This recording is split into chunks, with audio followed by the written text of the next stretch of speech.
நேயர்களே, தேர்தல் திருவிழா, நீண்ட தேர்தல் திருவிழா ஓய்ந்து மத்தியில் ஆட்சியும் அமைந்திருக்கிறது. ஆனால் அடுத்த தேர்தலுக்கு தயாராகிறது களம்.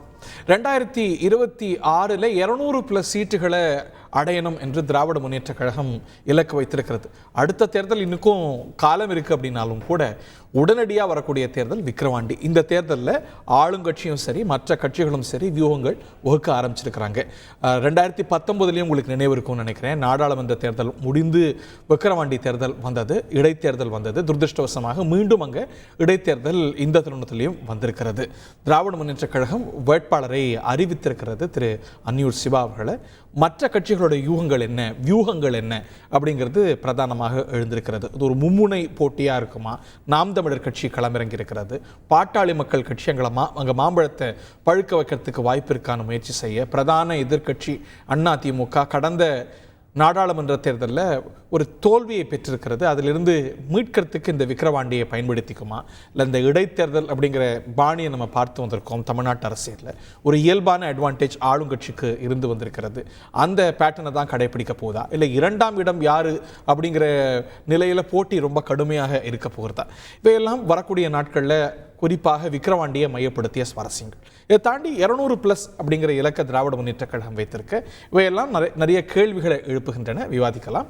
நிகழ்ச்சியில் நம்முடைய இணையக்கூடிய விருந்தினர்கள் டெல்லியிலிருந்து இணைகிறார் திரு கோவை செல்வராஜ், திராவிட முன்னேற்ற கழகத்துடைய செய்தி தொடர்பாளர், மற்றும் முன்னாள் எம்எல்ஏ திரு கணேஷ்குமார் அவர்களை வரவேற்கின்றோம். பாட்டாளி மக்கள் கட்சியின் சார்பாக இணைகிறார் மூத்த பத்திரிகையாளர் திரு கார்த்திகேயன் அவர்கள் நிகழ்ச்சிக்கு வரவேற்கின்றோம். மற்றும் வெளிநாட்டிலிருந்து ரிட்டர்ன் ஆகி இருக்கிறார் திரு சேல மணிகண்டன். அவர் யாருன்னு உங்களுக்கு எல்லாருக்கும் தெரியும். அனைவருக்கும் அன்பு வணக்கம். திரு சேல மணிகண்டன் நிகழ்ச்சி ஆரம்பிக்கணும்னு நினைக்கிறேன். இது அதிமுகவா எப்படி? நான் ஜெயலலிதா காலத்துலலாம் பொதுவாகவே அதிமுகவில் எந்த தேர்தலாக இருந்தாலும் முதல்ல வேட்பாளர் அறிவிச்சிருவாங்க. இன்றைக்கி போட்டியிட போகிறீங்களா இல்லையான்னே தெரியல. திராவிட முன்னேற்ற கழகம் எவ்வளோ பல படிகள் முன்னே போயிட்டுருக்கு. பாட்டாளி மக்கள் கட்சி கூடி வாதிட்டுருக்கு. இது உங்களுக்கு ஒரு முக்கியமான சோதனை களம் விக்கிரவாண்டி அப்படின்னா மிகையா? தந்தி டிவி நேயர்களுக்கு வணக்கம். அது விக்கிரவாண்டியா இந்த விக்ரமாதித்தன் கதையில வர்ற வேதாளமா அப்படிங்கிறது ஒரு பக்கம். அது நீங்க சொன்ன மாதிரி நான் இன்னைக்கு மதியம் தான் வெளிநாட்டுல இருந்து திரும்பினேன். நான் உடனடியா சேலத்துல இருக்கிற என்னுடைய வாக்காளர் பட்டியல இருந்து என் பேரை நீக்கிட்டு விக்கிரவாண்டி இடைத்தேர்தல்ல என் குடும்பத்துல மொத்தம் 10 ஓட்டு இருக்குங்க. 10 பேர் எங்க சேர்த்துறதுக்கு விண்ணப்பம் கொடுத்துருக்கிறேன். கொஞ்சம் தயவு செஞ்சு தந்தி டிவி மூலமா எனக்கு உதவி பண்ணி எப்படியாவது விக்கிரவாண்டி இடைத்தேர்தல் நடக்கிற அந்த இடத்துல வாக்காளர் பட்டியலில் எனக்கு சேர்த்துட்டீங்கன்னா பரவாயில்ல. எனக்கு ஜாக்பாட் லாட்டரியில உள்ள மாதிரி. ஏன்னா ஒரு ஓட்டுக்கு கேள்விப்பட்ட 15,000. எங்க அதிமுக 15,000 கொடுக்க போறாங்களா? அதிமுக பாருங்க, அவங்ககிட்ட நீங்க 15,000 15 ரூபா கொடுத்தாங்கன்னா பெருசு. ஒரு ஓட்டுக்கு 15,000 ரூபாய் அப்படிங்கிறப்ப ஜாக்பாட் நம்ம ஊர்ல தான் லாட்டரி அம்மாவே தடை பண்ணிட்டாங்க. இதெல்லாம் என்ன ஆதாரம்? இதெல்லாம் யூகம் இல்ல எதிர்பார்ப்பு இல்ல இடைத்தேர்தல நம்ம தொடர்ந்து காஞ்சிபுரம் காலத்துல இருந்து பாக்குறதுனால இருக்கக்கூடிய அனுமானமா? அது அருமையான மலையாளத்துல ஒரு பழமொழி சொல்லுவாங்க, அரண்மனை ரகசியம் அங்காடி பரிசியம் பாங்க. ஏங்க இன்ன சாதனை பண்ண திருமங்கலம் ஃபார்முலா இல்ல, அதுக்கு முன்னாடி மூக்கத்தியெல்லாம் கொடுத்த ஃபார்முலா இருக்குல்ல, அதுக்கு ஏதாவது ஆதாரம் இருக்குங்களா? எதுக்கும் ஆதாரம் இல்ல. இது ஆமா, திருமங்கலம் ஃபார்முலா அப்படிங்கிறது இன்ன சாதனையாளர்களே மூக்கில் மேல விரல வச்சு பாராட்டின ஒரு சாதனை கொண்டு. அப்புறம் சமீபத்துல ஒரு வருஷத்துக்கு முன்னாடி ஒரு தலைவலி வந்துச்சு பாருங்க, ஈரோடு இடைத்தேர்தல் அப்படின்னு. அதுல பாத்தீங்கன்னா கால்நடைகளை தான் பட்டியல அடிப்பாங்க. ஆனா 6 படைத்த மனிதனை பட்டியல அடிக்கிற ஒரு புது யுக்தியை கண்டுபிடிச்சு பாவம் கொடுத்துரு. அது பார்க்கப்பட்டது. ஆனா நீங்க மனசாட்சியை தொட்டு சொல்லுங்க, இதுல ஒரு கட்சி தான் பணம் கொடுத்திருக்கு தேர்தல்ல, இடைத்தேர்தல்ல. அதிமுக கொடுத்ததே இல்லைன்னு சொல்லுங்க. ஒரு இடைத்தேர்தல்ல எதிர்கட்சியா இருந்த போது கூட கொடுத்தது இல்ல, ஆளுங்கட்சியா இருந்த போது கொடுத்தது இல்ல. சொல்ல முடியுமா? அதிமுக கொடுத்திருந்தா அதிமுக ஜெயிச்சிருக்குமே. நீங்க சொல்ற மாதிரி அதிமுக பணம் கொடுத்திருந்தா அதிமுக ஓட்டு போட்டு மக்கள் ஜெயிச்சிருப்பாங்க. அப்படிதான் சொல்றாங்க. பணம் கொடுக்கறதுனாலையும் கொடுக்காதனாலையும் வெற்றி தோல்விகளை தீர்மானிக்கிறது இல்லைன்னு சில அனலிஸ்ட் சொல்றாங்க. கரெக்டுங்க. இப்ப எல்லாருமே 40 தொகுதியிலயும் திமுக ஓட்டு போட்டு ஜெயிக்க வச்சிருக்கிறதுனால பாலாறும் தேனாரும் திராவிட மாடல் ஆட்சியில ஓடுது. அதனால ஸ்டாலினுக்கு ஓட்டு போட்டுருக்காங்க. எதிர்கட்சிகளுடைய ஓட்டு 3ஆ பிரிஞ்சு போச்சு. திமுக திராவிட மாடல் ஆட்சிக்கு எதிரான ஓட்டு 3 சார் பேருக்கு ஒவ்வொரு இயக்கத்துக்கும் கூட்டணி வைக்கிறதுக்கு உரிமை இருக்கு சார், வியூகம் வைக்கிறதுக்கு உரிமை இருக்கு சார். அதிமுக கூட்டணி வைக்க எது தடுத்தது? எளிமையா கூட்டணி சொல்லி போயிடுறதா? 2019 பெரிய கூட்டணி இருந்தது. கூட்டணி இருந்து ஜெயிச்ச தேர்தல்கள் உண்டு, இல்லாம ஜெயிச்ச தேர்தல்கள் உண்டு. இல்ல அங்க போன பாராளுமன்ற தேர்தல்ல கடந்த அதுக்கு முன்னாடி பாராளுமன்ற தேர்தல் எவ்வளவு ஓட்டு வாங்கினாங்க, எவ்வளவு ஓட்டு சரிவு. ஆனா தனிப்பட்ட முறையில அதிமுகவுக்கும் திமுகவுக்கும் 5% வாக்கு தான் அப்படிங்கறது புரிஞ்சுங்க. அதுக்கு முன்னாடி ஒரு விஷயத்துக்கு வர்றேன். நீங்க அப்படி கடந்து போயிட முடியாது. இந்த தேர்தல அதிமுக இது வரைக்கும் பார்க்காத வீழ்ச்சியை பார்த்திருக்கு. எவ்வளவு தொகுதியில டெபாசிட் போயிருக்கு? இல்லைங்க, பார்க்காத வீழ்ச்சியை பார்த்தது அப்படின்னா அது புரட்சி தலைவர் காலத்திலேயே அதிமுக தோற்றுருக்குங்க. அதிமுகவுக்கு ஒரு சோதனையான காலகட்டம் தான். நான் ஒண்ணு சொல்லிடுறேங்க. இப்ப விக்கிரவாண்டிக்கு வருவோம்னா இது ஒரு முக்கியமான ஒரு டெஸ்ட் இல்ல. இப்ப நம்ம இப்ப விழுப்புரம் மாவட்டம், அதுவும் சி வி சண்முகம் எல்லாம் இருக்கக்கூடிய ஒரு பகுதி. அதனால இங்க ப்ரூவ் பண்ண வேண்டிய ஒரு கட்டாயம் இருக்குல்ல உங்களுக்கு. அட்லீஸ்ட் ஒரு குட் ஃபைட் கொடுக்க வேண்டிய இடைத்தேர்தல்ங்கிறது உண்மையான இடைத்தேர்தலா நடந்தது அப்படின்னா சொல்லிடுறேங்க. அதிமுகவோட ஸ்டாண்ட் எனக்கு தெரிஞ்ச வரைக்கும் வெற்றி லட்சியம், 2ஆம் இடம் நிச்சயம். நீங்க உடனே 2ஆம் இடம் நிச்சயம்னு சொன்னது மட்டும் ஹைலைட் பண்ணி போட்டுறாங்க. என்ன காரணம்னா இடைத்தேர்தலுங்கிறது தமிழகத்துல எப்படி நடக்குது, அது திமுக ஆட்சியில இருக்கிறப்ப எப்படி இடைத்தேர்தல் நடந்திருக்குது அப்படிங்கறத நம்ம பார்த்தோம். வெற்றி லட்சியம், 2ஆம் இடம் நிச்சயம். ஆமா, அதாவது திரும்ப சொல்றேன், திரும்ப அடிக்கோடிட்டு சொல்றேன், வெற்றி லட்சியம். ஆனா 2ஆம் இடம்ங்கிறது இவங்க திமுக இப்படி ஒரு நிச்சயம் ஒரு கோடிட்டு நம்ம அதிமுக வரலாற்றுல இப்பதான் புதுசா பாக்குறோம். 2ஆம் இடம் உங்களுக்கு கிடைச்சிடும் அப்படின்னா காலம் எப்படி மாறி பாருங்க. நீங்க எடிட் வேலையை ஆரம்பிச்சீங்க, கட்டன் பேசுவேன். நான் என்ன சொல்றேன்னா இடைத்தேர்தல்ங்கிறது மற்ற மாநிலங்களில் நடக்கிற மாதிரி ஒழுக்கமா இடைத்தேர்தலா நடந்துச்சு அப்படின்னா அதிமுக வெற்றி லட்சியம் அப்படின்னு சொல்லி நான் சொல்றேன். இல்லைன்னா தான் 2ஆம் இடம் நிச்சயம் அப்படின்னு நான் சொல்றேன். நேரத்தை பகிர்ந்தளிக்கணும். Coming back to you again. Thiru Kovai Selvaraj பதில் சொல்றதுக்கு முன்னாடி திரு கணேஷ்குமார்ட்டையும் கருத்து கேட்டு வரேன். திரு கணேஷ்குமார், அன்பு வணக்கம். 2ஆம் இடமா நிச்சயம்ங்கிறாங்க. குறைஞ்சபட்சம் அதிமுக 2ஆம் இடம் வாங்கிட முடியும் அப்படிங்கும் போது உங்களுக்கு என்ன வேலைங்க? 3ஆம் இடம் தானா? இப்ப எவ்வளவு பெரிய கட்சி, தமிழ்நாட்டுல எல்லா இடத்துலயும் அமைப்பு வச்சிருக்கக்கூடிய கட்சி என்று சொல்லக்கூடியவர்களே 2ஆம் இடம் நிச்சயம் என்று சொல்லக்கூடிய அளவுக்கு ஒரு சக்தி வாய்ந்த கட்சியாக பாட்டாளி மக்கள் கட்சி அந்த தொகுதியில இருக்குது என்பது உண்மையிலேயே நாங்க பெருமை பெறக்கூடிய ஒரு விஷயம் தான். ஏன்னா கடந்த கால வரலாறு அந்த மாதிரி.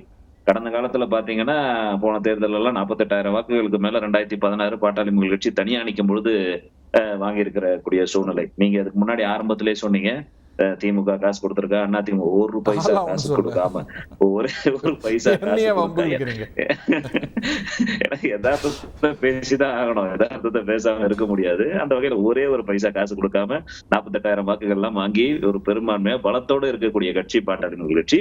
எங்களுடைய உயர்நிலை குழு இன்னைக்கு கூடியது. அதுல கூட நாங்க எல்லாரும் எங்களுடைய ஒரு ஆவலையும் எங்களுடைய ஒரு அறிவு எதிர்பார்ப்பையும் நாங்க அழுத்தம் திருத்தமா சொல்லி இருக்கிறோம். தேசிய ஜனநாயக கூட்டணி தானா நீங்க ஒரு அந்த அமைப்புல தான் அதற்கான முயற்சியை தான் எடுத்துக்கிட்டு இருக்காங்க. பட் ஆனா ஒரு ரியல் ப்ராஸ்பெக்ட் பாருங்களேன். அந்த தொகுதியை பார்க்கும்போது உங்களுக்கு நல்லா தெரியும், நம்ம வெளிப்படையா பேசுவோம். அந்த தொகுதியோட டெமோகிராபிக்ஸ், அதோட பொலிட்டிக்கல் லேண்ட்ஸ்கேப்பை பார்க்கும்போது பாமகவும் அதிமுகவும் சேர்ந்தா maybe there is a chance to give a good fight. ஆனா நீங்க அவங்க தனியா இருக்கும்போது அதோட அவுட்கம் ரொம்ப வெளிப்படையானது இல்ல. அட்வான்டேஜ் நீங்க அதாவது ஒரு தேர்தலுக்கும் இட் டிபெண்ட்ஸ் அப்பான். நீங்க ஒரு தேர்தலும் கணக்கு பண்ணீங்கன்னா அதுல கூட்டணி வைத்து நாங்க வாங்கிய வாக்குகளை விட கூட்டணி இல்லாம தனியா வாங்கின வாக்குகள் அதிகமாகவே இருந்துட்டு இருக்கு நிறைய தொகுதியில. சோ இந்த அரித்மெட்டிக் கால்குலேஷன், இந்த ஓட் டிரான்ஸ்பர் அப்படின்றதெல்லாம் election to election it may verified depending upon issues. அந்த ஒரு காலகட்டத்துக்கு ஏத்தால் போல் அந்தந்த சூழ்நிலைக்கு ஏத்தால போல நடக்கும். இப்ப உதாரணத்துக்கு சொல்லணும்னா தர்மபுரியை எடுத்துக்கோங்க. தர்மபுரி எடுத்தீங்கன்னா மருத்துவர் அன்புமணி ராமதாஸ் கடந்த நாடாளுமன்ற தேர்தலில் அதிமுக கூட்டணியில போட்டிட்டு 4,90,000 வாக்குகள் வாங்கினார். இன்னைக்கு தனியாவே அதிமுக இல்லாம 4,16,000 வாக்குகள் வாங்கியிருக்கிறோம். அதிமுக கிட்டத்தட்ட 2 லட்சம் வாக்குகள் மேல வாங்கியிருக்கு. 3 லட்சம் வாக்குகள் கிட்ட வராங்க. அப்ப கூட்டி பாத்தீங்கன்னா எங்க போச்சு? ஓட் டிரான்ஸ்பர் நடக்கலையே. இதே மாதிரிதான் ஒரு தொகுதியிலும் நடந்துட்டு இருக்கு. அரக்கோணம் தொகுதியில எடுத்துக்கிட்டீங்கன்னா அப்படிதான் இருக்கு. இன்னைக்கு நாங்க எந்தவித 1 பைசா விழுப்புரத்துல இந்த விக்கிரவாண்டியில உங்களால என்ன சாதிக்க முடியும்னு நினைக்கிறீங்க? ஜெயிக்கிறதால is it even practical? why not ஏன் முடியாது அப்படின்றது தானே கேள்வி. ஏன் சென்ட் பிராக்டிகல் நம்ம சொல்லணும்?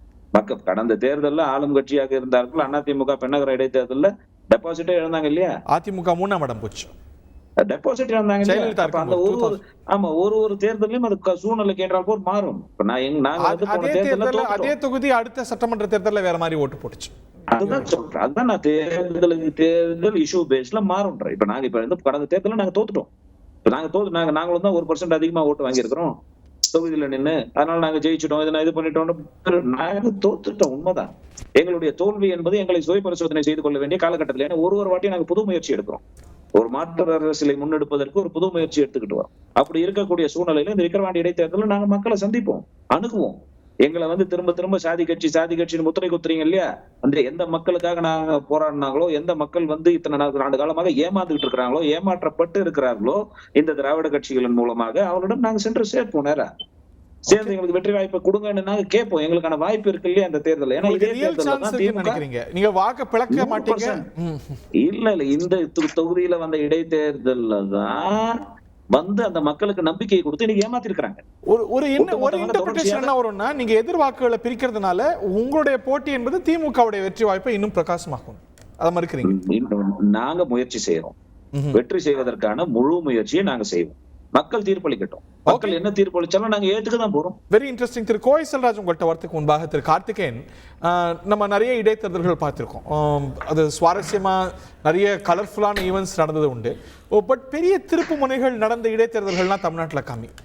பெரும்பாலும் ஆளுங்கட்சிக்கு அட்வான்டேஜ். அதுவும் ஒரு பெரிய வெற்றியை நாடாளுமன்ற தேர்தலில் பெற்று உடனடியாக அவங்க சந்திக்கக்கூடிய தேர்தல். பாமக போட்டியிடுவது it makes the contrast interesting. நாம் தமிழர் போட்டிடுறாங்க. அதிமுகவோட நிலைப்பாடு என்னன்னு பார்க்கணும், அவங்க எப்படி பரிமளிக்கிறாங்கன்னு பார்க்கணும். அது அவங்களுடைய ஒரு ஹெவி வெயிட்டாக இருக்கக்கூடிய சி.வி. சண்முகம் அவங்களுடைய பெல்ட்.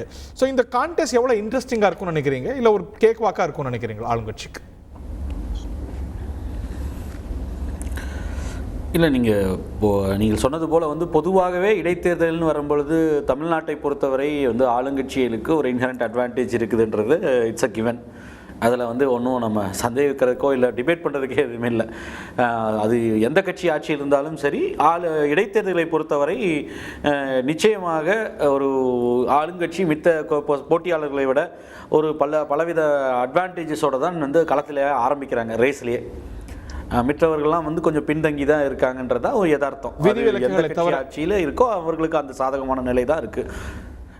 விதிவிலக்குகள் ரொம்ப ரேர் எக்ஸெப்ஷன்ஸ் வந்து நம்ம 2019 நடந்த ஆர்கே நகர், இல்லைன்னா 2019 நடந்த அந்த மினி அசம்பிளி போல்னு சொல்லக்கூடிய அந்த 22 சட்டமன்ற தொகுதிகளுக்கு நடந்த இந்த இடைத்தேர்தலை தவிர பெரும்பாலும் இடைத்தேர்தல்கள் எல்லாமே வந்து ஒரு ஆளுங்கட்சி தான் வந்து ஒரு பிரகாசமான வாய்ப்பு. அதுவும் பெரிய வெற்றியை ஈட்டுவதற்காக மொத்தம் அமைச்சரவையே வந்து அம்மையார் ஜெயலலிதா வந்து என்டையர் கேபினெட்டே இருக்கிறதெல்லாம் பார்த்துருக்கோம்.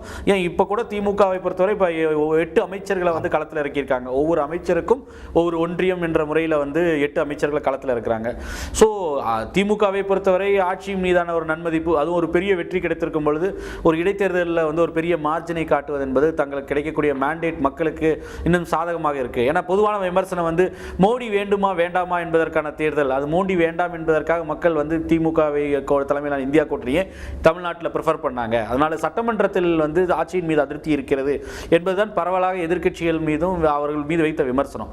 ஸோ அதை மறுதளிக்கிறதுக்காக வந்து நீங்கள் நிச்சயமாக இந்த ஒரு இடைத்தேர்தலில் ஒரு வெற்றி கிடைச்சதுன்னா அதை வச்சு ஒரு செஸ் தம்பிங் பண்ணணும்னு வந்து ஒரு ஆளுங்கட்சியான திமுக நினைக்கிறது இயற்கையாக அவங்களோட ஆசையாக இருக்கும். ஆனால் என்னன்னா இந்த விக்கிரவாண்டி களம் என்பது நடந்து முடிந்த பாராளுமன்ற தேர்தலில் உதாரணமே எடுத்துக்கிட்டா கூட விழுப்புரம் தொகுதி பாராளுமன்றத்துக்குள்ள வரக்கூடிய இந்த விக்கிரவாண்டி தொகுதியில் போட்டி என்பது கடுமையாகத்தான் இருந்திருக்கு. அந்த தொகுதியை பொறுத்தவரை பார்த்தீங்கன்னா திமுக வேட்பாளராக, திமுக சார்பில் கூட்டணி கட்சி வேட்பாளர், திமுக வேட்பாளரில் திரு ரவிக்குமார் எண்ணக்கூடியவர் வந்து 72,000 வாக்குகள் அவர் இப்போ வரைக்கும் பெறாரு அந்த விக்கிரவாண்டி தொகுதிக்கு உட்பட்ட அசெம்பிளி தேர்தலில். அங்க இரண்டாவதாக வந்து அது அதிமுக. ஹலோ, எஸ் கேட்டுட்டு இருக்கேன். ரவிக்குமார் சொன்ன பெற்ற வாக்குகளை சொன்னீங்க.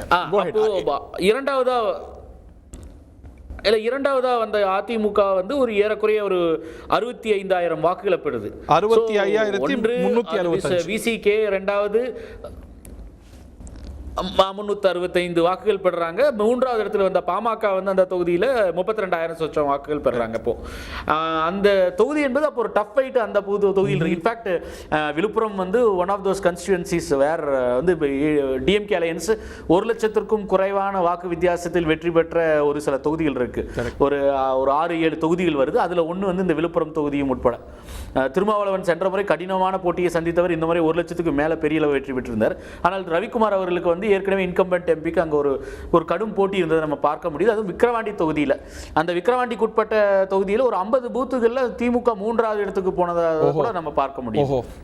50 பூத்துன்றது மிக மிக குறைவான எண்ணிக்கை ஒரு சட்டமன்றத்தை பொறுத்தவரை. ஏன்னா ஒரு சட்டமன்றத்துக்கு இயல்பாகவே ஒரு நேச்சுரலி ஒரு 250 to 300 மினிமம் பூத்ஸ் இருக்கும்.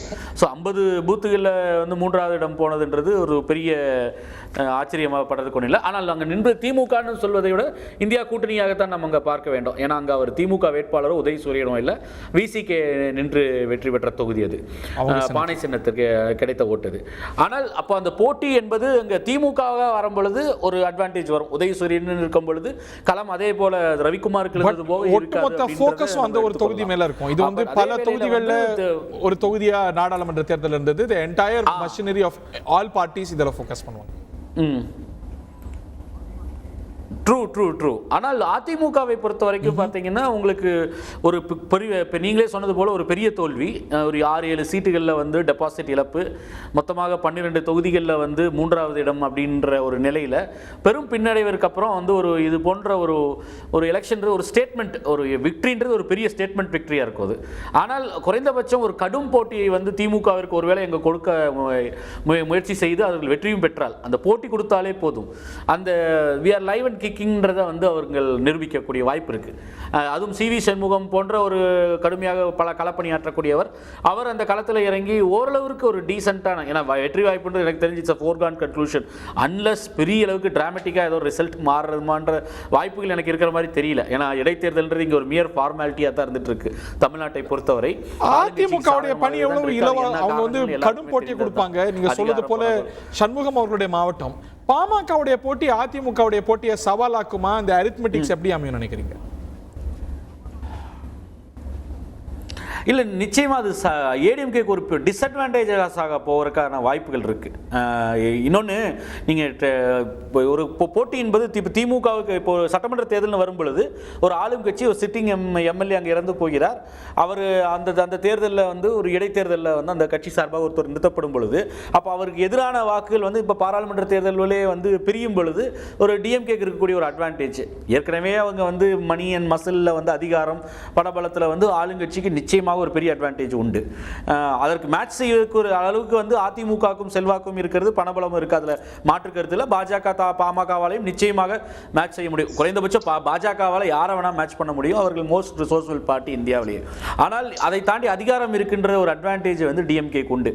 பட் பாமகவை பொறுத்தவரை என்னன்னா, அந்த அவர்கள் ஒரு கடும் போட்டி கொடுக்கும் பொழுது அந்த திமுகவுக்கு எதிரான வாக்குகள் வந்து ஒருமுகப்படுத்துறது வந்து நடக்காம போயிடும்.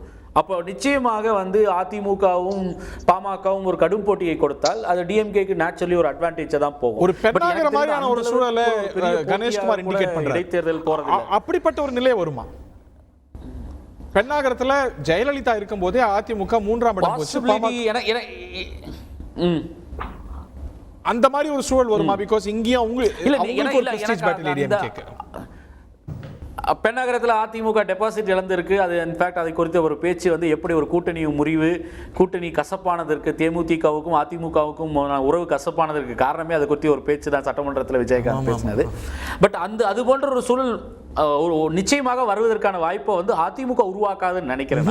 ஏன்னால் இப்படி ஒரு படுதோல்வி வந்து பாராளுமன்றத்தில் அடைந்ததற்கான பின்னணியில இந்த நேரத்தில் போய் ஒரு சட்டமன்ற இடைத்தேர்தலில் வந்து பெரும் தோல்வி, அதுவும் அதிமுக ஒன்றும் மிக பலவீனமான பகுதி கிடையாது. பாமக இருப்பது வந்து ஒரு பலமாக நினைக்கலாம். ஆனா சிவி சண்முகம் போன்ற ஒரு பலம் வாய்ந்த தலைவர் இருக்கக்கூடிய பகுதியில் பெண்ணகரம் போன்ற ஒரு ரிசல்ட் வந்து எதிரொலிக்கும் அப்படின்னா அது இன்னும் வந்து அந்த தொண்டர்களை சோர்வடைய செய்யும்.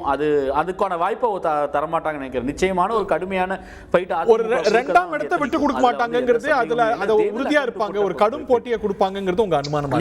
நிச்சயமா வந்து விட்டு கொடுக்க முயற்சி செய்ய மாட்டாங்க. ஏன்னா வந்து ஒரு விக்கிரவாண்டியில வந்து 2வது இடத்துக்கு கூட வர முடியாது அதிமுகவால் அப்படின்னா அது கம்ப்ளீட்டா வந்து நீங்க டிசல்யூஷன்மெண்ட் வந்துரும் அவங்க தொண்டர்களுக்கு. Very interesting. I stop you there. காரணம் இருக்கு, நமக்கு ஒரு கூட்டணி வந்து வலுவான கூட்டணி அமையல. நம்ம மேற்கொண்டு விவாதிக்கலாம். திரு கோவை செல்வராஜ், நீங்க கேட்டிருப்பீங்க, உங்களுக்கு வந்து இந்த நாடாளுமன்ற தேர்தல் அப்படிங்கிறது பல இடங்கள்ல இலகுவா இருந்தாலும் கூட விழுப்புரம் தொகுதியில் இன்னும் சொல்ல போனால் விக்கிரவாண்டி செக்மெண்ட் அப்படிங்கிறது எதிரணிகள் உங்களுக்கு கடும் போட்டி கொடுத்த இடம் தான். அங்கே ஹெவி வெயிட்ஸ் இருக்கிறாங்க. ஸோ ரொம்ப ஒரு எளிமையான வெற்றி அப்படிங்கிறதெல்லாம் சாத்தியப்படுமா? அதற்காகத்தான் இவ்வளோ கடுமையாக நிறைய அமைச்சர்கள், நிர்வாகிகள், பொறுப்பாளர்கள்லாம் போடுறீங்களா? அதாவது மரியாதைக்குரிய அரியவர்களே, தமிழ்நாட்டுடைய அரசியல் வரலாறுல பழைய நினைவுகளையும் கொஞ்சம் நினைச்சு பாருங்க. 1977 தலைவர் எம்ஜிஆர் அவர்கள் முதல் முறையாக ஆட்சிக்கு வருகிறார் தமிழ்நாட்டில். 1980 காங்கிரஸ் திமுக கூட்டணி அமைக்குது. அந்த நேரத்தில் எல்லா மக்களும் சொன்னாங்க எம்ஜிஆர் யாராலும் ஜெயிக்க முடியாது. ஆனால் 40 பாராளுமன்ற தொகுதிகளில் 38 பாராளுமன்ற தொகுதிகளில் ஜெயிச்சு காட்டினாங்க. அதே மாதிரி 1971 தேர்தலையும் திமுக காங்கிரஸ் கூட்டணியில் 10 எம்பி அவங்களுக்கு கொடுத்தாங்க, எல்லா தொகுதியிலும் ஜெயிச்சு காட்டினாங்க.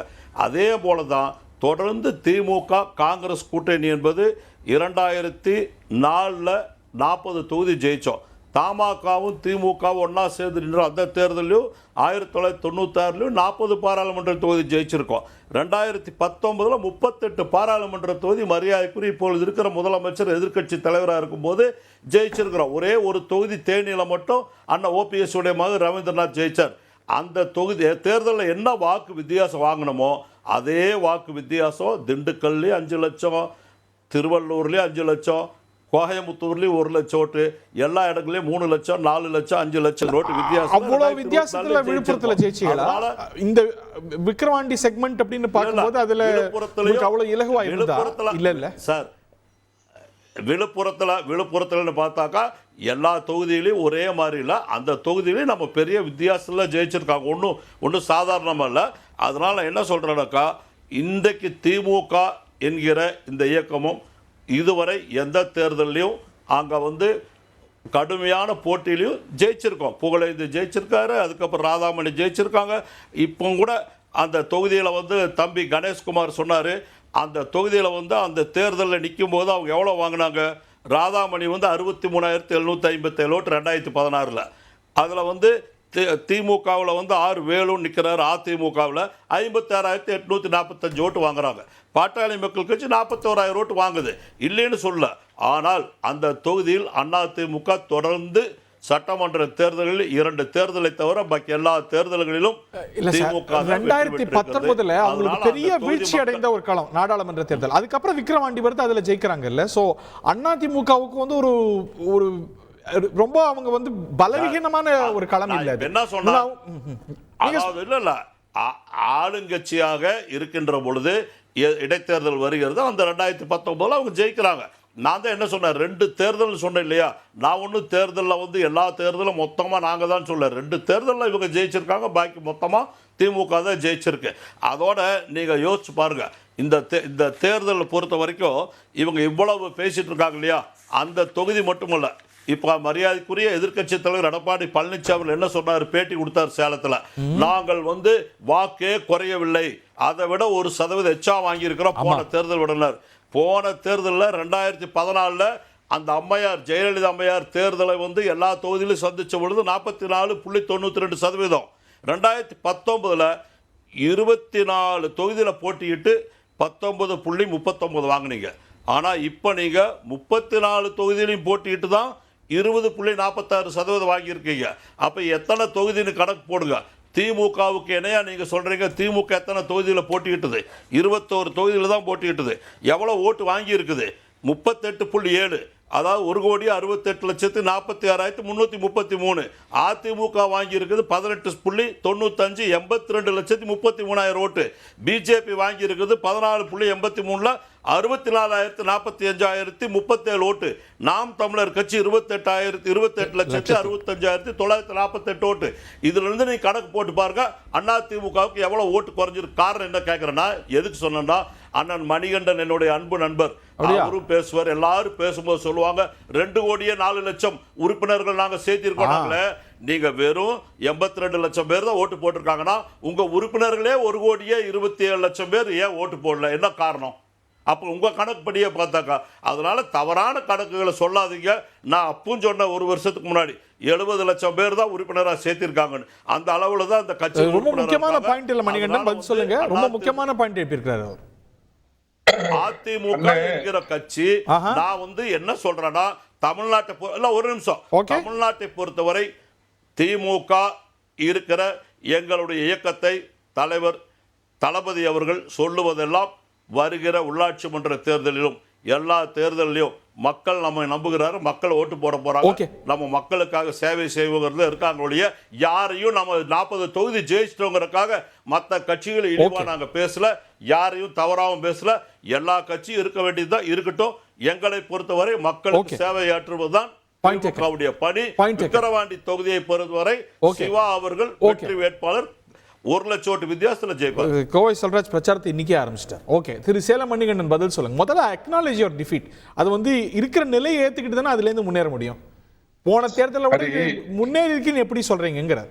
2.5 கோடி தொண்டர்கள் எழுதுறீங்க, 1.5 கோடின்னு பழைய கணக்கு வச்சுட்டாலும் கூட அதுல எவ்வளவு பேர் ஓட்டு போடல? அதுல 2 விஷயங்க.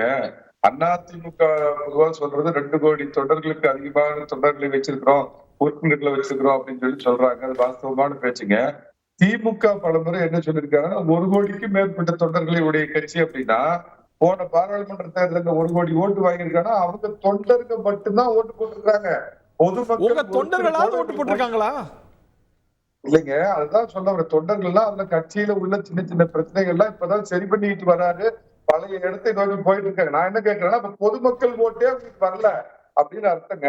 ரெண்டாவதுங்க, 2019 பாராளுமன்ற தேர்தலில் திமுக கூட்டணி எவ்வளவு வாங்குச்சு, 2024 7% அவங்க வாங்கின ஓட்டுல குறைஞ்சிருக்குது அப்படிங்கறத வசதியா இல்ல. கண்டெஸ்டட் சீட்ஸ் எவ்வளவு அந்த நீங்க வசதியா கணக்கு எல்லாருமே உங்களுக்கு வசதியா சொல்றீங்க. இல்ல, அதுதான் அவரு சொல்றதுதான் நான் திருப்பி சொல்றேங்க. 2வது விழுப்புரம் பாராளுமன்ற தொகுதியில விக்கிரவாண்டியில விடுதலை சிறுத்தைகள் வாங்கினது 30% ஓட்டு, அதிமுக வாங்கினது 28% ஓட்டு. ஒரு பக்கம் பாத்தீங்கன்னா பாராளுமன்றத்துல பிஜேபி கூட்டணி மோடி தான் எங்களுடைய பிரதமர் வேட்பாளர் சொல்லுவாங்க. கிட்டத்தட்ட இந்த பக்கம் பாத்தீங்கன்னா அறிவிக்கப்படாத பிரதமர் வேட்பாளரா ராகுல் காந்தி நின்னப்ப மோடியும் வேண்டாம், காங்கிரஸ் ஆடியும் வேண்டாம்னு சொல்லிட்டு அதிமுக பிரதமர் வேட்பாளரையே காட்டாம 28% வாக்கு வாங்கியிருந்தது. ஆனா பெரிய சத்தம் போடுற பாமக பாத்தீங்கன்னா 13% வாக்குகள் தான் வாங்கியிருக்கு. ஒண்ணுங்க. 2வதுங்க, டாக்டர் இன்னைக்கு கருணாநிதி அவர்களுக்கு பின்பு தமிழகத்தில் இருக்கக்கூடிய ஒரு மிக மூத்த அரசியல்வாதி. அவர் ஒவ்வொரு தேர்தலையும் அவருடைய கணக்கு அப்படிங்கிறது எதிர்காலத்தை அடுத்த 5 வருஷத்துக்கு என்ன பண்ண போறோம் அப்படிங்கறத வச்சுதான் இருக்கும்.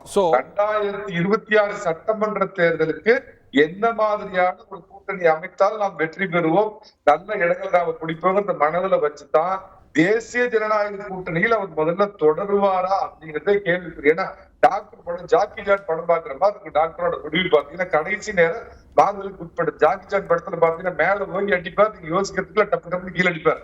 அந்த மாதிரி பொறுத்திருந்து பாருங்க டாக்டர் என்ன முடிவு எடுக்க போறார், ஏதாவது கூட்டணி மாற்றம். கணேஷ்குமாரும் சிரிக்கிறார். அவர்கிட்ட ஏதாவது ட்விஸ்ட் இருக்கா, டர்ன்ஸ் இருக்கான்னு கேட்கலாம். திரு கோவை செல்வராஜ் ரொம்ப கோமா கை தூக்குறார். திரு கோவை செல்வராஜ், உங்கள்கிட்ட இருந்து ஆரம்பிக்கணும்னு நினைக்கிறேன். நீங்க சில புள்ளி விவரங்கள் மணிகண்டன் சொல்ல கேட்டிருப்பீங்க, அதுக்கு பதில் சொல்லுங்க. களம் அவ்வளவு எளிமையானதெல்லாம் இல்ல, கடுமையான போட்டி கொடுப்போங்கிறது அவர் சொன்னதுடைய சுருக்கம். கோவை செல்வராஜ் சார். அதாவது நான் அண்ணன் மணிகண்டனுக்கு சொல்றேன், எல்லாருக்கும் பொதுவாக சொல்றேன். இந்த பாராளுமன்ற தேர்தலில் வெற்றி பெற்ற தொகுதிகள் என்பது சட்டமன்ற வாரியாக திமுக மட்டும் கூட்டணி 221 தொகுதி, அதிமுக 8, பாட்டாளி மக்கள் கட்சி 3, தேமுதிக 2, பிஜேபி ஒண்ணுமே இல்லை. இதுதான் சட்டமன்ற தொகுதி வாரியாக இந்த பாராளுமன்ற தேர்தலில் மக்கள் கொடுத்த தீர்ப்பு. அந்த அடிப்படையில் மீண்டும் 2026 சட்டமன்ற தேர்தலில் 200 தொகுதிகளுக்கு மேல் நம்முடைய கூட்டணி மீண்டும் பிரம்மாண்டமான வெற்றியை பெறும் என்றுதான் முதலமைச்சருடைய திடகாத்திரமான நம்பிக்கை. மக்களுக்கு நாங்கள் சேவை செஞ்சுருக்கோம், சும்மா சாதாரணமாக நாங்கள் ஒன்றும் கேட்கல. மக்களுக்கு இன்றைக்கு அந்த ஒவ்வொரு மகளிர் உரிமை திட்டத்தில் 1,16,16,000 பேருக்கு நீ மாதம் 1000 ரூபா போகுது. இன்னைக்கு மருந்து வாங்குறதுக்கு, பால் வாங்குறதுக்கு, குழந்தைகளுக்கு உணவு வாங்குறதுக்கு எல்லாத்துக்கும் உரிமை இருக்கு. விடியல் பயணம் 450 கோடி பெண்கள் பயணம் பண்ணியிருக்காங்க. அதே போல மக்களை தேடி மருத்துவங்களை 1 கோடி பேருக்கு வீடு வீடா மருந்து கொடுக்கிற திட்டத்தின் மூலமா கொடுத்துருக்கிறோம். அதே மாதிரி பெண்களுக்கு அந்த பள்ளிக்கூட கல்லூரிக்கு செல்லுகிற பெண்களுக்கு மாசம் 1000 ரூபாய் கொடுத்துட்டு இருக்கோம். இப்போ ஆண்களுக்கும் நம்ம இளைஞர்களுக்கும் 1000 ரூபாய், கல்லூரியில படிக்கிறவங்களுக்கு 3 லட்சம் பேர் கொடுக்க போறோம். முதலமைச்சர் காலை உணவு திட்டத்துல 17 லட்சம் குழந்தை நிறைய திட்டங்கள் அதிகம். ஆனா நீங்க சொன்ன ஒரு விஷயம் ரொம்ப முக்கியமானது. நீங்க எப்போ வேணாலும் மீண்டும் வரலாம். திரும்ப மணிகண்டன் அவங்க இன்னைக்கு மிஷன் 200 வச்சிருக்காங்க. அது வந்து இம்ப்ராக்டிக்கலா பார்க்க முடியல. பார்க்க முடியல இல்ல. அவர் சொல்ற புள்ளிவரங்கள் படியே அதிமுக 10 இடங்கள் சட்டமன்ற தொகுதி வாயில அப்படின்னு பார்த்தா, I'll keep the debate between, நீங்க எப்போ வேணா உள்ள வாங்க, அவர் பதில் சொல்ற நீங்க you can come in. ஒரு 10 தொகுதி தான் சட்டமன்ற தொகுதியில வருது அப்படின்னா இந்த 200 அப்படிங்கிற டார்கெட் அச்சீவபிள் தான். 8 தொகுதி 8 ஆமா எஸ். ஹரி 2019 யார் உங்களுடைய பிரதமராக வேண்டும் அப்படின்னு மோடியை முன்னிறுத்தி நடந்தப்ப அதிமுக பாஜக கூட்டணி பெருவாரியான இடங்கள்ல தோத்து போச்சு. பெருவாரியான லட்சக்கணக்கான ஓட்டுகள்ல தோத்துது. 2021 ஸ்டாலின் வேணுமா, எடப்பாடி பழனிசாமி வேணுமா அப்படிங்கிறப்ப 10 ஆண்டுகள் ஆட்சிக்குள்ள எதிர்ப்பை மீறியும் திரு எடப்பாடி பழனிசாமி அவர்கள் தலைமையில 77 இடம் ஜெயிச்சோம். வடநாட்டு புரோகிதரை கூட்டிட்டு வந்து 380 கோடி ரூபாய் கொடுத்து புரோகிதம் பண்ணியும் 3% ஓட்டுல தான் ஜெயிச்சாங்கிறது அன்னைக்கு கோவை செல்வராஜ் பாவம். மறந்து போயிடு. நாங்க யாருக்கும் கொடுக்கலீங்க. நாங்க தேர்தல் நிபுணர்லாம் யாரையும் வச்சுக்கல. 2021 உங்களுக்கு சுனில் கனுகோலு ஒர்க் பண்ணாரு, அங்க பிரசாந்த் கிஷோர் ஒர்க் பண்ணாரு. சுனில் கனுகோலு பண்ணாருங்க. என்னங்க 380 கோடி கொடுக்கறாங்க. அதெல்லாம் 380 கோடி எல்லாம் இல்லன்னு பிரசாந்த் கிஷோர் பேட்டியிலே சொல்லிருக்காரு. நீங்க கேட்டிருப்பீங்க. திரு செல்வராஜ் அதே மாதிரி கம்யூனிஸ்ட் ஆள் இல்லாத கம்யூனிஸ்ட் 10 கோடி 15 கோடி அக்கவுண்ட்ல கொடுக்கறாங்கன்னா அதாவது அவ்வளவு காசு. ஓகே, நான் திரு கணேஷ் கிட்டே போனோம். அதாவது இல்ல மரியாதைக்குரிய மணிகண்டன் அவர்கள் சொல்றாரு இல்லையா, நான் கேட்கிறேன், ஒரு பல்ப் எரியும் போது பிரகாசமா சுடட்டு எரியுது. உங்க பல்புகளை பீஸ் போயிருச்சு சார். அது இனிமேல் உபயோகப்படுத்த முடியாத பல்பா இருக்குது. தலையில முடி அழகா இருக்கும் போது எப்படி வேணாலும் சீவுவாங்க. தலையே சொட்டையாயிருச்சுன்னா எந்த முடிய வச்சு சார்? அப்படிதானே சார் சந்திரபாபு நாயுடு சில பேர் பார்த்திருப்பாங்க. அரசியல் யாரையும் ரைட் ஆஃப் பண்ண முடியாது இல்ல. அரசியல் யாரையுமே ரைட் ஆஃப் பண்ண முடியாது இல்ல. அல்ல சார், ரைட்டா சொல்றது இல்ல, ரைட் ஆஃப் முடிஞ்சுமான விஷயம் சார். அதெல்லாம் வந்து ஒரு தெளிவான மக்கள் சக்தியோட இருந்த தலைவர்கள் இருக்கும்போது வேற. அது எந்த நேரத்துல வேணாலும் அந்த தலைவர் வருவாங்க. இப்ப அந்த மாதிரி தலைவரே இல்ல. மணிகண்டன், அதிமுக எல்இடி பல்புன பீஸ் போன குண்டு பல்புங்கிறது திமுக. ஒன்று தெரிஞ்சுக்க, 1967 பாத்தீங்கன்னா காங்கிரஸ் திமுக களம் இருந்தது. எம்ஜிஆர் என்னைக்கு வெளியேற்றீங்களோ புரட்சி தலைவர், அந்த களம் எப்படி மாறுச்சுன்னா மறுபடியும் திமுக எம்ஜிஆர் மாறிச்சு. அந்த மாதிரி 2026 தேர்தல் களம் அப்படிங்கிறது பழைய கட்சியான திமுக களத்திலிருந்து வெளியேற்றப்பட்டு அதிமுக எதுக்கு யாரு அது எனக்கு தெரியாது, ஆனா யாரோ ஒருத்தர் வருவாங்க. சோ திமுக வெளியாக போகின்ற நேரம் இது. 20 செகண்ட்ஸ் பிறகு நான் திரு கணேஷ் விரிவா போனோம். திரு செல்வராஜ் ரொம்ப சுருக்கமா பதில் சொல்லுங்க. அதாவது நான் என்ன சொல்றேன்னா, இவர் பாராளுமன்ற தேர்தலில் இதே தொலைக்காட்சியில் அவரும் நானும் தான் ஒரு 3 மாசத்துக்கு முன்னாடி பேசும்போது நான் சொன்னேன், ஒட்டு மொத்தமா 40 தொகுதியில் வாஸ் அவுட் ஆகும்னு சொன்ன முடியுமான்னு கேட்டாரு. அதே மாதிரி தான் சொல்றேன், 2026 திமுக அனைத்து தொகுதியில வெற்றி பெற்று எதிர்கட்சி இல்லாத தொகுதியா நிலைமையா அதிமுக போக போகுதுங்கிறது அண்ணன் மணிகண்டனுக்கு பரிவோடு தெரிவிச்சுக்கிறேன். ஓகே, நம்ம 26 வச்சிருக்கிற டார்கெட்ஸ் பத்தி நான் திரு கார்த்திகேயன் வரத்துக்கு முன்னாடி திரு கணேஷ், இப்போ இந்த தேர்தலில் நீங்க என்டிஏ வசம் தான் இருப்பீங்கன்னு கணிக்க முடியாது, நிறைய ட்விஸ்ட் அண்ட் டர்ன்ஸ் எல்லாம் இருக்கும் அப்படின்னு ஒரு கோ பேனலிஸ்ட் சொன்னதை கேட்டிருப்பீங்க. இல்லதான், நான் மரியாதைக்குரிய அண்ணன் மணிகண்டன் அவருடைய ஆவலையும் எதிர்பார்ப்பையும் வந்து வெளிப்படுத்தினாரு. மகிழ்ச்சி தான் சொல்ற மாதிரி. ஏன்னா அதே எண்ணம் அதே நினைப்பு அவர்களுக்கு இருந்த பட்சத்துல சரி பாட்டாளி மக்கள் கட்சி போட்டியிடுது, நம்முடைய ஆதரவை வந்து பாட்டாளி மக்கள் கட்சிக்கு கொடுக்கலான்ற முடிவு அவங்க எடுப்பதற்கும் வந்து ஒரு ஆச்சரியம். உங்களுக்கு ஆதரவு கொடுக்கணும், நீங்க அவங்களுக்கு ஆதரவு கொடுக்க மாட்டீங்க. 100% 26 யாருக்கு தேவை என்பதை என்று முடிவு செய்ய வேண்டிய இடத்துல அவங்களும் தான் இருக்கிறாங்க. யாரும் ஒன்னும் ஒருத்தருக்கு ஒருத்தர் சலிச்சு போயிடல. இப்போ நீங்க சொன்ன மாதிரி அரித்மெட்டிக் கால்குலேஷன்ல 2 கட்சி சேர்ந்ததுன்னா வெற்றி வாய்ப்பு இருக்கும். அந்த எண்ணங்கள்லாம் அவங்களுக்கும் இருக்கதான் செய்யும். அவங்க வெற்றி பெறணும்ன்ற எண்ணம் அவங்களுக்கு இருக்கும் பொழுது இந்த முடிவு கூட எடுக்கலாம். ஆச்சரியப்படுறதுக்கு ஒண்ணு இல்லை. ஏன்னா தேர்தல் காலத்துல எந்த ஒரு முடிவும் வந்து நிரந்தரம் இல்லை என்பது வந்து நிதர்சனமான. அவங்களுக்கு வேணும்னா அவங்க உங்களுக்கு ஆதரவு கொடுக்கணும், உங்கள்ட்ட ஆதரவு கேட்க கூடாது. 100% கொடுக்கறதுக்கு ஆச்சரியப்படுறதுக்கு இல்லைன்னு தான் சொல்றேன் நானு. ஓஹோ. ஏன்னா அந்த ஒரு சூழ்நிலை தானே இன்னைக்கு நிலவி கொண்டு இருக்கிறது. அதை பார்த்துக்கிட்டு தானே இருக்கிறோம். இன்னொரு விஷயம் அதே மாதிரி சொன்ன மாதிரி போன தேர்தல்ல இத்தனை எம்எல்ஏ வெற்றி பெற்றார்கள், முன்னிலையில வந்தாங்க, இன்னைக்கு 8 தான் இருக்கு, நாங்க 226 தான் இருக்குன்னா இந்த கணக்கெல்லாம் தீர்மானிப்பவர்கள் மக்கள் தான். அப்ப 2014 நாடாளுமன்ற தேர்தல்ல எத்தனை தொகுதியில திமுக இருந்துச்சு? அதுக்கு அடுத்த வந்த சட்டமன்ற தேர்தல்ல எத்தனை தொகுதிகள் திமுக வெற்றி பெற்றார்கள்? அடுத்து வந்த சட்டமன்ற தேர்தலுக்கு பிறகு வந்த நாடாளுமன்ற தேர்தல்ல எத்தனை தொகுதியில் அதிமுக கீழே போனாங்க? ஒவ்வொரு தேர்தலையும் மாறும். ஒவ்வொரு தேர்தலையும் அந்தந்த களத்துக்கு ஏற்பாற்போல் ஒண்ணு மாறும். கடந்த தேர்தல்ல ஒட்டுமொத்தமாக மோடியை எதிரியாக நிறுத்தினீங்க, பூச்சாட்டி காமிச்சீங்க, மோடி வந்துருவாரு, மோடி வந்துருவாரு, மோடி வந்துருவாருன்னு. இப்ப யாரு வரப்போறா? மக்கள் எல்லாம் சிந்திக்காமலா இருக்கிறார்கள். இவ்வளவு நலத்திட்டம் சொன்னீங்களே, மக்கள் பார்க்காமலா இருக்கிறாரு. உங்களுடைய நடக்கின்ற இந்த அவல நிலைகள் எல்லாத்தையும் மக்கள் பார்க்காமலா இருக்கிறாங்க. நீட் தேர்வு நீங்க ரத்து பண்ணல, நகைக்கடன் தள்ளுபடின்னு சொன்னீங்க, தள்ளுபடி பண்ணல. எல்லாருக்கும் அதுதான் சொல்றேன் இல்லைங்களா? போன தேர்தல்ல மோடியை முன்னிறுத்தினீங்க. மோடி வந்துருவாரு, பூச்சாண்டி வந்துருவாரு, பூச்சாண்டி வந்துருவாரு, அப்படி இப்படி என்று இருக்கிற மக்களை எல்லாம் எவ்வளவு எல்லாம் ஏமாத்த முடியும் ஏமாத்துனீங்க. இன்னைக்கு அதே அன்னைக்கு கால சூழ்நிலைக்கு ஏத்தால் போல் என்னென்ன சொல்லி ஏமாத்த முடியுமோ, விக்கிரவாண்டி தேர்தல் வந்து அந்த வன்னியர்களுக்கு 10.5% இடஒதுக்கீடு கொடுத்துருவோம்னு சொல்றது, அதற்கு பிறகு அதை செய்யாம இருக்கிறது, அனைத்து கட்சிகளுக்கும் சேர்த்து போராடினாலும் பாட்டாளி மக்கள் கட்சியை ஜாதி கட்சின்னு திரும்ப சொல்லி முத்திரை குத்துவது, இந்த மாதிரி ஒரு வேலைகளும் சித்து விளையாட்டு ஒரு காலத்துல மக்கள் முழிச்சுப்பாங்க. மக்களுக்கு யதார்த்த நிலை 100% தெரியாம போவதற்கான வாய்ப்பு கிடையாது. அப்படி தெரியும் பொழுது அதற்கான பலனையும் பதிலையும் மக்கள் கொடுப்பார்கள். அப்ப இவங்க ஏத்துக்குதான் போறாங்க. பல முறை முன்னாடி கொடுத்திருக்காங்க, கொடுக்காமலாம் இல்ல. ஒவ்வொரு தேர்தலையும் 100%. ஏன்னா திமுக எடுத்தீங்கன்னா ஒரு தேர்தலில் கூட அவங்க கூட்டணி இல்லாம சந்திச்சது கிடையாது. பாட்டாளி மக்கள் கட்சி கூட்டணியே இல்லாம 4 சட்டமன்ற உறுப்பினர்களை நாங்க ஜெயிச்சிருக்கிறோம். இதற்கு முன்னாடி காலத்துல 3 தேர்தல்களை நாங்க கூட்டணி இல்லாம சந்திச்சிருக்கிறோம். ஆனா திமுக ஒரு தேர்தல் கூட சந்திச்சது இல்லையே. அப்புறம் எப்படி நாங்க இத்தனை தொகுதியில வருவோம், அத்தனை நாங்க ஜெயிச்சிருவோம், 500 தொகுதி 200 தொகுதியில நாங்க ஜெயிச்சிருவோம்? இதெல்லாம் மக்கள் தீர்மானிக்க வேண்டிய விஷயம். நீங்க என்ன திட்டங்களை மக்களுக்கு கொண்டு போறீங்களோ அதான் மக்கள் திருப்பி தருவார். திரு கார்த்திகேயன் விரிவாரத்துக்கு முன்பாக திரு மணிகண்டன் ரொம்ப சுருக்குமா? Also mister Selvaraj. ஒண்ணு இல்லைங்க, தமிழக அரசியல் களத்துல ஏறத்தாழ 40 ஆண்டுகால அனுபவம் பெற்ற மருத்துவர் ஐயா அவர்கள் நேற்று அரசியலுக்கு வந்து அண்ணாமலையோட போய் நின்று அவரோட கூட்டணி போட்டு நீங்க கண்ட பலன் என்ன நான் கேக்குறது, நான் ஒத்துக்கிறேன். நீங்க தனியா நின்னாலும் கூட்டணிக்கு வந்தாலும் 5% ஓட்டு என்னைக்குமே உங்களுக்கு குறைஞ்சது கிடையாது. நீங்க அரிசியை கொண்டு போனீங்க, அண்ணாமலை உதவியை கொண்டு வந்தாரு, வா 2 பேரும் ஊதி திடலாங்க, அவங்களுக்கு வாக்கு கிடைக்கிறதுக்கு நீங்க உதவி பண்ணீங்க. அதிமுகவோட நீங்க கூட்டணி வச்சிருந்தா இந்த தேர்தல் கணக்கு எப்படி மாறி இருக்கும் அப்படிங்கிறது டாக்டர் ஐயா நிச்சயமா புரிஞ்சுக்குவாருன்னு நம்புறேன். நீங்க தேவையில்லாம பாஜகவுக்கு பலத்தை கொடுத்து நீங்கள் கண்ட பலன் என்ன? 10.5% இடஒதுக்கீடு வன்னியருக்கு கொடுத்ததுக்கான முயற்சி எடுத்து வேற சமுதாயத்தோட கோபத்துக்கு ஆளாகி அதன் மூலமா ஆட்சியிலே இழக்கிற நிலைக்கு எடப்பாடி பழனிசாமி போனார். ஆனால் திமுக ஒரு கிள்ளி இருந்தது அது வரைக்கும். அதை சிந்திச்சு பாருங்க. உறுதியா டாக்டர் வருவார், அவர் கூட்டணி நிச்சயமா இது பண்ணுவார். நாளைக்கே என்டிஏ கூட்டணியில இருந்து வெளியேறுன்னு அறிவிங்க, எடப்பாடி பழனிசாமி அதை பத்தி சிந்திப்பார். ஓகே திரு கணேஷ், ஒரே ஒரு கேள்விதான், என்ன பலன்னு கேட்டாரு இல்லீங்களா? இப்ப நான் கேட்க வேண்டிய கேள்வி அவர் கேட்கிறார். எங்களுடைய பலன் என்பது தேசிய ஜனநாயக கூட்டணி ஆட்சியில் அமையணும்னு எனக்கு அமைஞ்சிடுச்சு. அதுல எந்த மாற்று கருத்தும் இல்ல. உங்க பங்கேற்போட இல்ல, உங்க பங்களிப்போட இல்ல, எங்க பங்காளி நான் சொல்றேன். எங்களுடைய எண்ணங்கள் தேசிய ஜனநாயக கூட்டணியில நாங்க இருக்கணும், தொடரணும், தொடர்ச்சியாக தொடர்ந்து நீங்க தேசிய ஜனநாயக வரணும், பிஜேபில இருந்து வெளியில வரணும்னு சொல்லி என்ன பலன் அனுபவிச்சீங்க? என்னத்தை இப்ப அறுவடை பண்ணிட்டீங்க?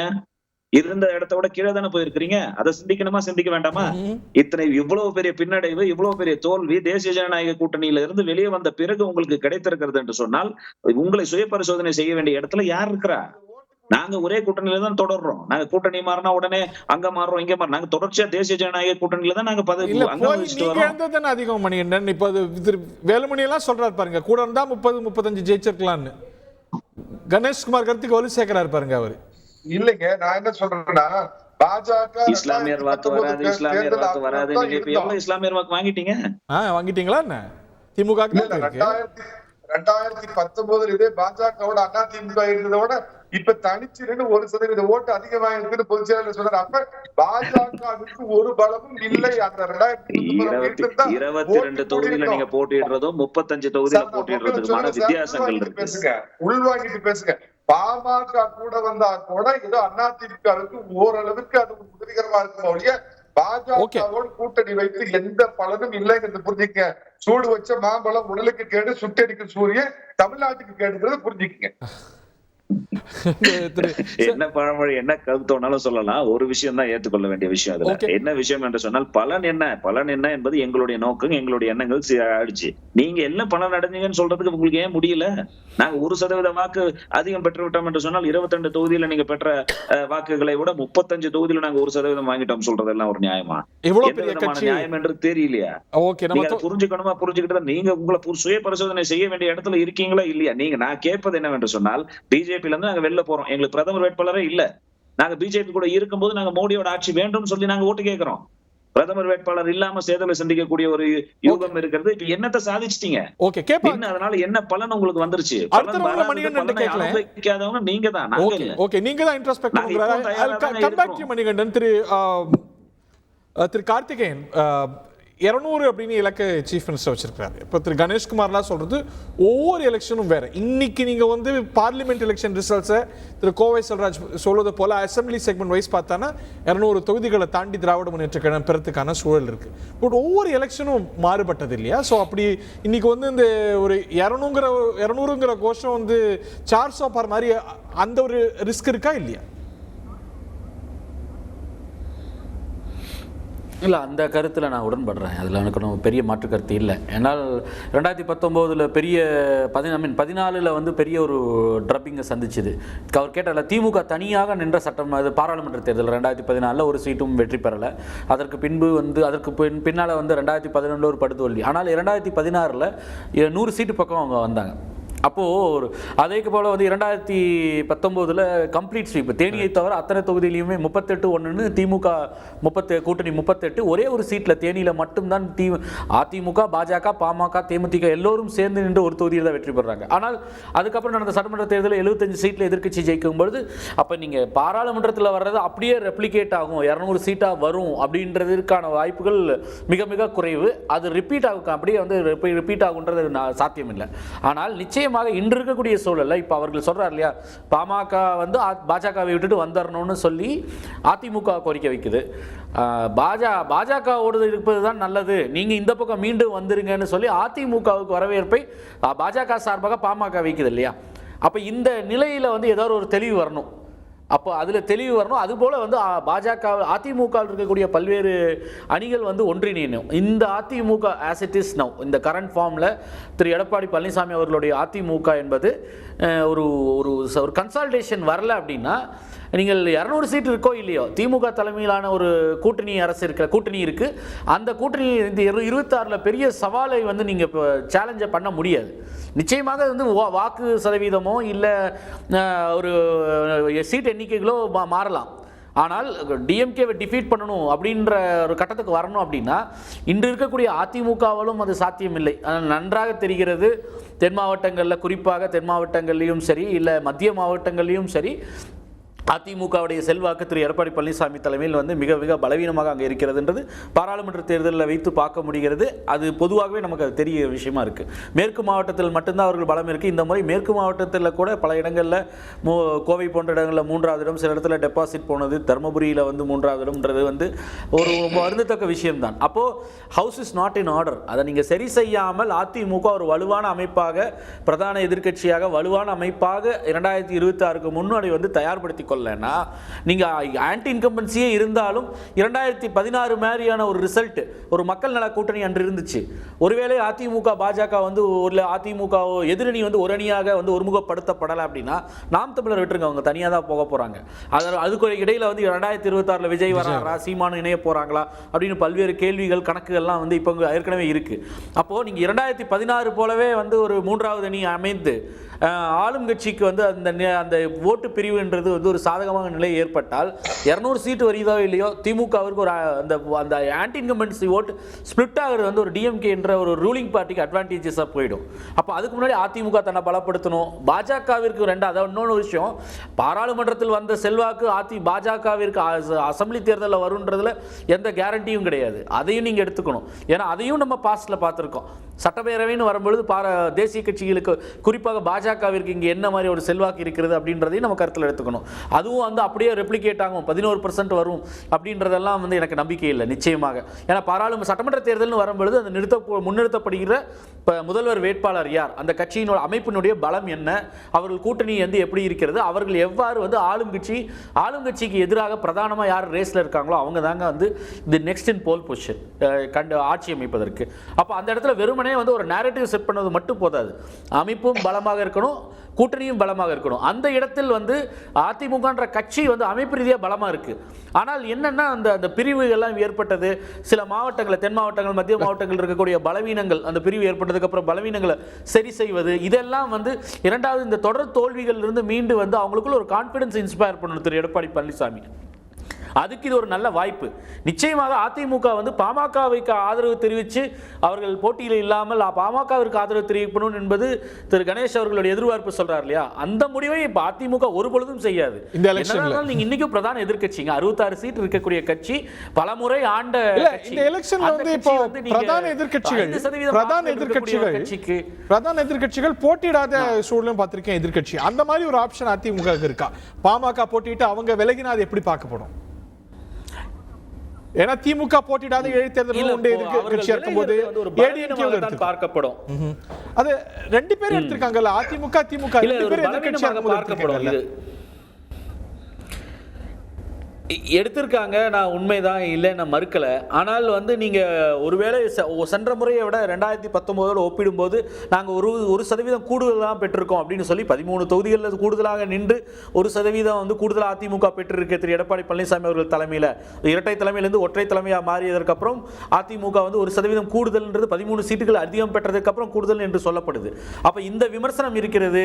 டெபாசிட் இழப்பு, பல இடங்களில் 3வது இடம்னு 12 இடங்கள்ல வந்து பட்டியலிடுறாங்க. அப்போ இதெல்லாம் அந்த தோல்வியிலிருந்து மீண்டெடுத்து குறைந்தபட்சம் வெற்றி பெற வேண்டாம், ஆனால் அந்த பலமான போட்டியை கொடுக்கணும்னா நிச்சயமாக களமாவது காண வேண்டும். எனக்கு தெரிந்து கட்டாயம் கொடுக்கணும். டிவி சண்முகமும் அனுமதிக்க மாட்டாரது பின்வாங்குவத தேர்தலில் இருந்து இல்ல எடப்பாடி பழனிசாமி விரும்ப மாட்டார். நிச்சயமாக ஒரு கடும் போட்டி பிரதான எதிர்க்கட்சி வந்து ரேஸ்ல இருந்து புல் அவுட் பண்ணிடுச்சுன்னா நீங்க என்ன நீங்க ஒரு மெசேஜை வந்து மக்கள்கிட்ட கடத்த போறீங்க? தொண்டர்களை விட்டுருங்க, மக்கள்கிட்ட சொல்லக்கூடியது என்ன? குறைந்தபட்சம் போட்டியிடவாது.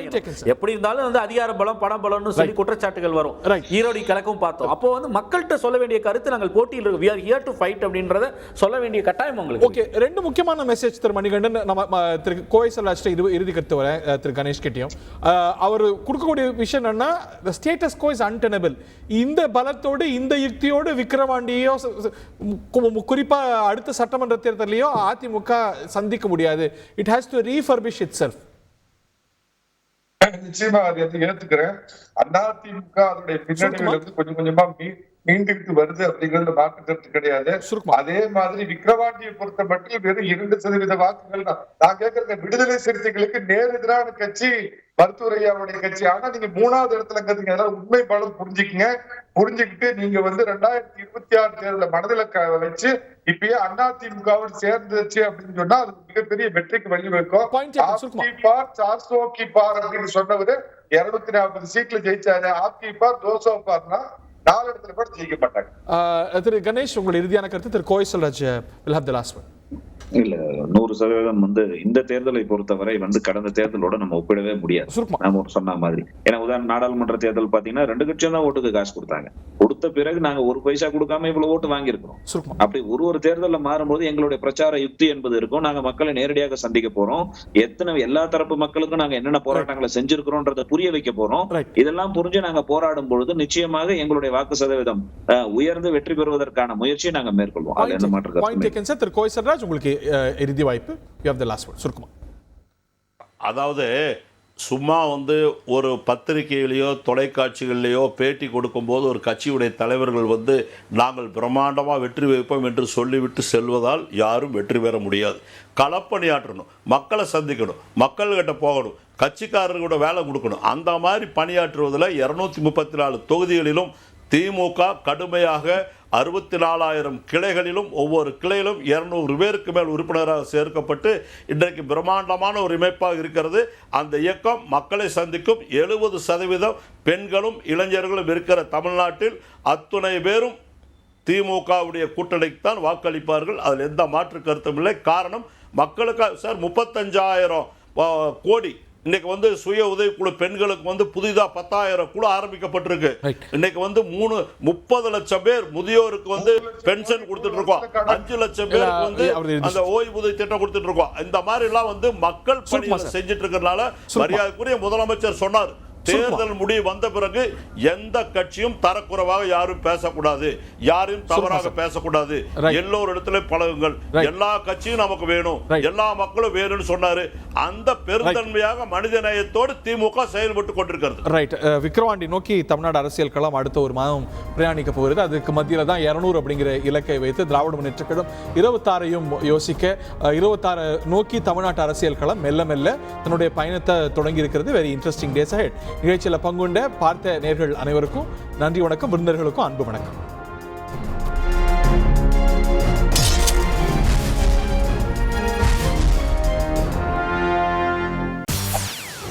செய்திகளை உடனுக்குடன் தெரிந்து கொள்ள உடனே சப்ஸ்கிரைப் பண்ணுங்க.